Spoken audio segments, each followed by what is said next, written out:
بسم اللہ الرحمن الرحیم۔ ابی ابن خلف کا قتل۔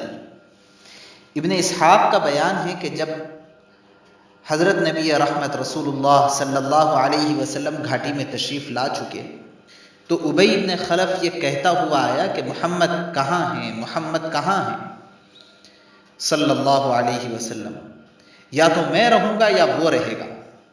صحابہ نے کہا یا رسول اللہ، ہم میں سے کوئی اس پر حملہ کرے؟ رسول اللہ صلی اللہ علیہ وسلم نے فرمایا اسے آنے دو۔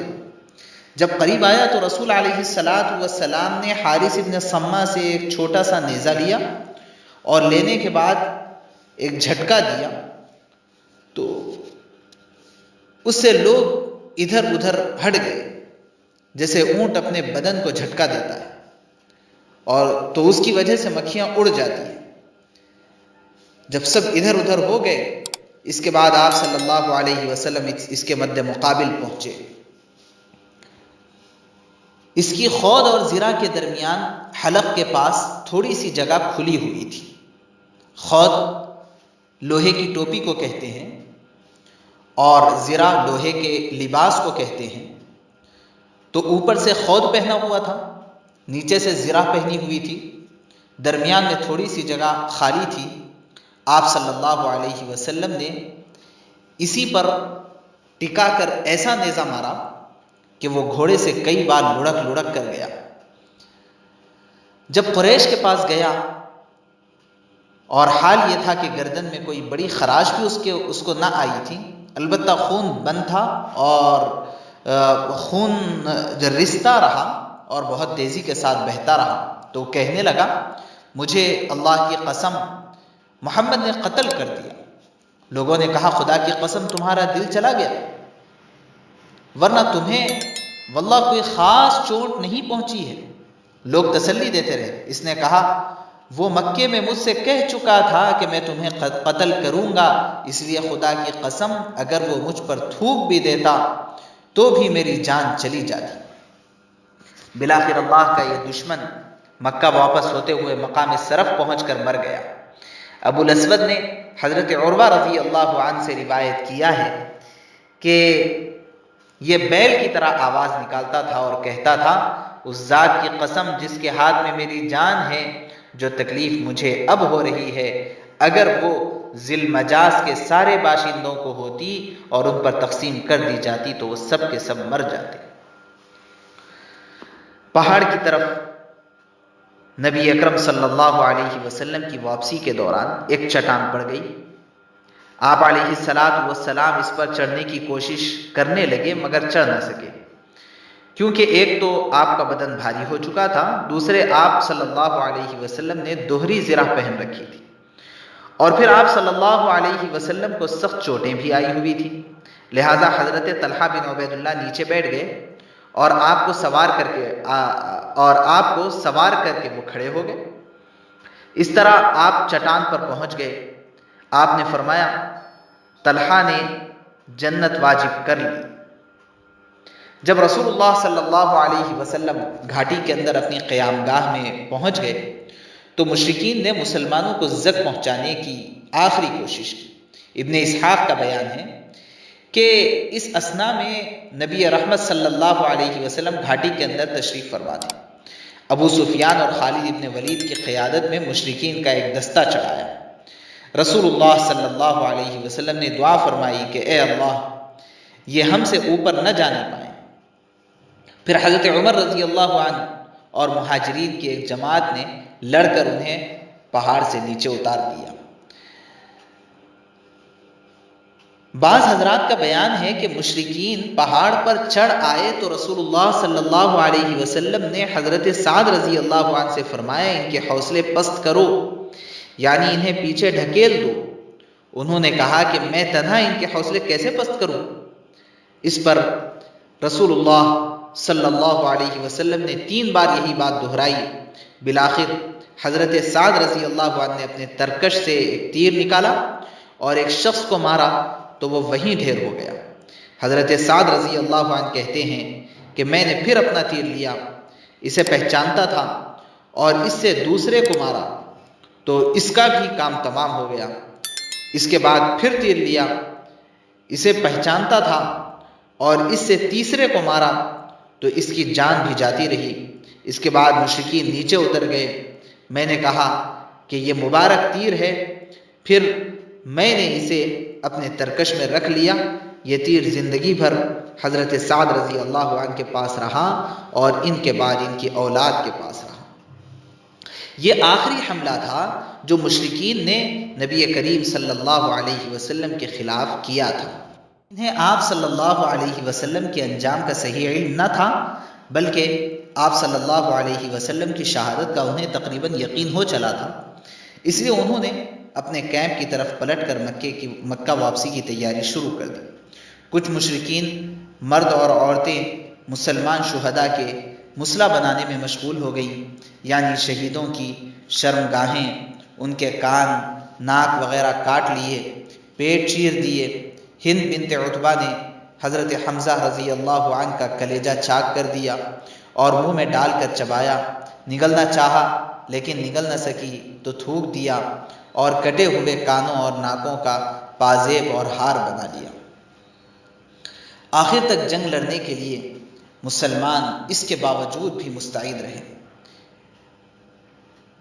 اس آخری وقت میں دو ایسے واقعات پیش آئے جن سے یہ اندازہ لگانا مشکل نہیں کہ جان باز اور سرفروش مسلمان اخیر تک جنگ لڑنے کے لیے کس قدر مستعد اور تیار تھے، اور اللہ کی راہ میں جان دینے کا کیسا ولولہ خیز جذبہ مسلمان اپنے دلوں کے اندر رکھتے تھے۔ حضرت کعب ابن مالک رضی اللہ عنہ کا بیان ہے کہ میں ان مسلمانوں میں سے تھا جو گھاٹی سے باہر آئے تھے۔ میں نے دیکھا کہ مشرکین کے ہاتھوں مسلمان شہداء کا مسلح کیا جا رہا ہے تو میں رک گیا، پھر آگے بڑھا۔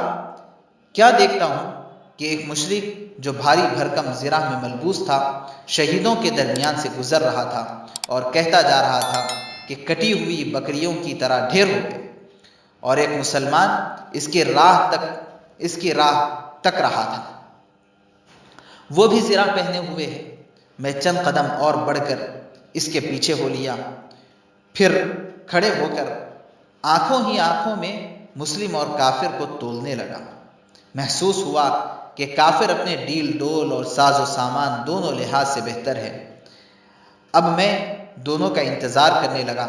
بالآخر دونوں میں ٹکر ہو گئی اور مسلمان نے کافر کو ایسی تلوار ماری کہ وہ پاؤں تک کاٹتی چلی گئی۔ مشرک دو ٹکڑے ہو کر گرا۔ پھر مسلمان نے اپنا چہرہ کھولا اور کہا، او کعب، کیسی رہی یہ وار؟ میں ابو دجانہ ہوں۔ کہ آخر تک ایسا ولولہ مسلمانوں کے دل کے اندر تھا۔ جنگ کے خاتمے پر کچھ مومن عورتیں میدان جہاد میں پہنچی۔ چنانچہ حضرت انس رضی اللہ عنہ کا بیان ہے کہ میں نے حضرت عائشہ بنت ابی بکر اور ام سلیم کو دیکھا کہ پنڈلی کے پازیب تک کپڑے چڑھائے پیٹھ پر مشکیزہ لالا کر پانی پلا رہی تھی، اور قوم کے لوگوں کے منہ کے اندر یہ پانی کو انڈیل رہی تھی۔ حضرت عمر رضی اللہ عنہ کا بیان ہے کہ احد کے روز حضرت ام سلیت ہمارے لیے مشکیزہ بھر بھر کر لا رہی تھی۔ انہی عورتوں میں حضرت ام ایمن بھی تھی۔ انہوں نے جب شکست خوردہ مسلمانوں کو دیکھا کہ مدینے میں گھسنا چاہتے ہیں تو ان کے چہروں پر مٹی پھینکنے لگی اور کہنے لگی، یہ سوت کاٹنے کا تکلا لو اور ہمیں تلوار دو۔ اس کے بعد تیزی سے میدان جنگ پہنچی اور زخمیوں کو پانی پلانے لگی۔ ان پر حبان بن عرقہ نے تیر چلایا، وہ گر پڑی اور پردہ کھل گیا۔ اس پر اللہ کے اس دشمن نے بھرپور قہقہا لگایا۔ رسول اللہ صلی اللہ علیہ وسلم پر یہ بات انتہائی ناگوار گزری۔ آپ صلی اللہ علیہ وسلم نے حضرت سعد بن ابی وقاص کو ایک بیریش تیر دے کر فرمایا، اسے چلاؤ۔ حضرت سعد نے چلایا تو وہ تیر حبان کے حلق پر لگا اور وہ وہیں پر چت ہو کر گرا اور اس کا پردہ کھل گیا۔ اس پر رسول اللہ صلی اللہ علیہ وسلم اس طرح ہنسے کہ جڑ کے دان دکھائی دینے لگے اور فرمایا، سعد نے ام ایمن کا بدلہ چکا لیا، اللہ ان کی دعا قبول کرے۔ جب رسول اللہ صلی اللہ علیہ وسلم نے گھاٹی کے اندر اپنی قیام گاہ میں ذرا قرار پا لیا، حضرت علی ابن ابی طالب رضی اللہ عنہ مہراز سے اپنی ڈھال میں پانی بھر لائے۔ کہا جاتا ہے کہ مہراز پتھر میں بنا ہوا وہ گڑھا ہوتا ہے جس میں زیادہ سا پانی آ سکتا ہے، اور کہا جاتا ہے کہ یہ احد میں ایک چشمے کا نام تھا۔ بہرحال حضرت علی رضی اللہ عنہ نے وہ پانی نبی اکرم صلی اللہ علیہ وسلم کی خدمت میں پینے کے لیے پیش کیا۔ آپ نے اس کے اندر تھوڑی سی ناگوار بو محسوس کی، اس لیے اسے پیا تو نہیں، البتہ اسے چہرے کا خون دھو لیا اور سر پر بھی کچھ پانی ڈال لیا۔ اس حالت میں آپ صلی اللہ علیہ وسلم فرما رہے تھے، اس شخص پر اللہ کا سخت غضب ہو جس نے اس کے نبی صلی اللہ علیہ وسلم کے چہرے کو خون آلود کیا۔ حضرت سہل رضی اللہ عنہ فرماتے ہیں کہ مجھے معلوم ہے کہ رسول اللہ صلی اللہ علیہ وسلم کا زخم کس نے دھویا، پانی کس نے بہایا اور علاج کس چیز سے کیا گیا۔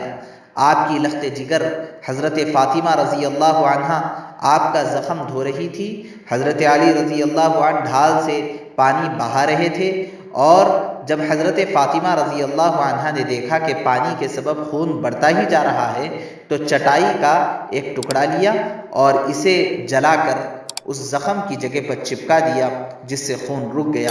ادھر حضرت محمد ابن مسلمہ رضی اللہ عنہ شیریں اور خوش ذائقہ پانی لائے، نبی کریم صلی اللہ علیہ وسلم نے نوش فرمایا اور دعائے خیر دی۔ زخم کے اثر سے آپ صلی اللہ علیہ وسلم نے ظہر کی نماز بیٹھے بیٹھے ادا کی، اور صحابہ رضی اللہ عنہم نے بھی آپ صلی اللہ علیہ وسلم کے پیچھے بیٹھ کر ہی نماز ادا کی۔ مشرکین نے واپسی کی تیاری مکمل کر لی تو ابو سفیان جبل احد پر نمودار ہوا اور بلند آواز سے بولا، کیا تم میں محمد ہیں؟ لوگوں نے کوئی جواب نہ دیا۔ اس نے پھر کہا، کیا تم میں ابو قحافہ کے بیٹے ابو بکر ہیں؟ لوگوں نے کوئی جواب نہ دیا۔ اس نے پھر سوال کیا، کیا تم میں عمر بن خطاب ہیں؟ لوگوں نے اب کی مرتبہ بھی کوئی جواب نہ دیا، کیونکہ نبی اکرم صلی اللہ علیہ وسلم نے صحابہ اکرام کو اس کا جواب دینے سے منع فرما دیا تھا۔ ابو سفیان نے ان تین کے سوا کسی اور کے بارے میں نہ پوچھا، کیونکہ اسے اور اس کی قوم کو معلوم تھا کہ اسلام کا قیام انہی تینوں کے ذریعے ہے۔ بہرحال جب کوئی جواب نہ ملا تو اس نے کہا، چلو ان تینوں سے فرصت ہوئی۔ یہ سن کر حضرت عمر رضی اللہ عنہ بے قابو ہو گئے اور بولے، اللہ کے دشمن، جن کا تو نے نام لیا ہے وہ سب زندہ ہے، اور ابھی اللہ نے تیری رسوائی کا سامان باقی رکھا ہے۔ اس کے بعد ابو سفیان نے کہا، تمہارے مقتولین کا مسئلہ ہوا ہے، لیکن میں نے نہ اس کا حکم دیا تھا اور نہ اس کا برا ہی منایا ہے۔ پھر نعرہ لگایا، اعلو ہبل ہبل، بلند آواز اس نے نعرہ لگایا کہ یعنی ہبل یہ بت کا نام ہے، اس کا نعرہ لگا کے گویا کہ کہنے لگا کہ ہمارے بت کا جھنڈا بلند ہو گیا ہے، ہم فتح پا گئے۔ نبی کریم صلی اللہ علیہ وسلم نے فرمایا، تم لوگ جواب کیوں نہیں دیتے؟ صحابہ رضی اللہ عنہم نے عرض کیا، کیا جواب دیں؟ آپ نے فرمایا، کہو اللہ اعلی و اجل، اللہ اعلی و اجل، اللہ اعلیٰ اور برتر ہے۔ پھر ابو سفیان نے نعرہ لگایا، لنا عزا ولا عزا لکم، تمہارے لیے عزا ہے، ہمارے لیے عزا ہے اور تمہارے لیے عزا نہیں۔ نبی کریم صلی اللہ علیہ وسلم نے فرمایا، جواب کیوں نہیں دیتے؟ صحابہ نے پوچھا، کیا جواب دیں؟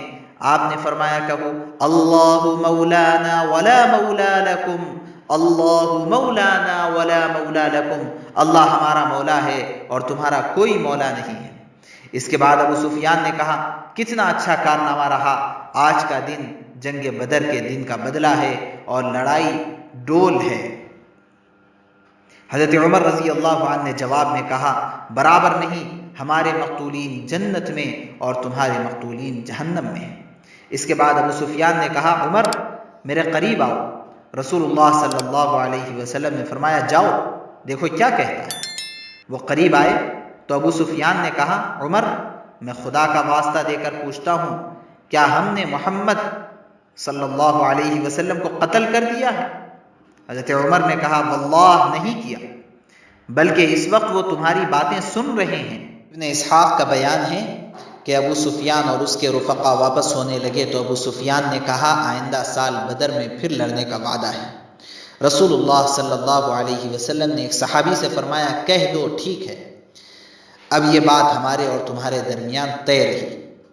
اس کے بعد رسول اللہ صلی اللہ علیہ وسلم نے حضرت علی بن ابی طالب رضی اللہ عنہ کو روانہ کیا اور فرمایا مشرکین کے پیچھے پیچھے جاؤ اور دیکھو وہ کیا کر رہے ہیں اور ان کا کیا ارادہ ہے۔